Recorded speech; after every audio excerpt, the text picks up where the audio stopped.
నారాయణాయ నమః మాధవాయ నమః. నాలుగవ పర్యాయం నీళ్లు ప్రక్కన వదిలిపెట్టి उत्तमाय नमः धोक्षजाय नमः नारसिंहाय नमः अच्युताय नमः जनार्दनाय नमः उपेन्द्राय नमः हरे नमः श्रीकृष्णाय नमः. తర్వాత కొద్దిగా అక్షతలు తీసుకొని వాసన చూచి మీ ముందు వైపు నుండి ఎడమ చేతి వైపు వెనక్కి అలా వేయండి. దీన్ని భూత ఉచ్చాటన అంటారు.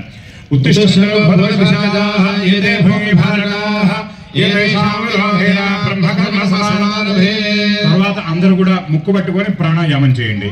అంగుళ్యగ్రే నాసికాగ్రే సంపేజ్యం పాపనాశనం ప్రాణాయామ విధం ప్రోక్తం శివః పరికల్పితం అపక్రామంత భూతాద్యా పిశాచా సర్వతోముఖా సర్వేషాం విరోధేన పూజాకం సహ కుటుంబానాం సబాంధవానాం ఆశ్రిత వర్గానాం.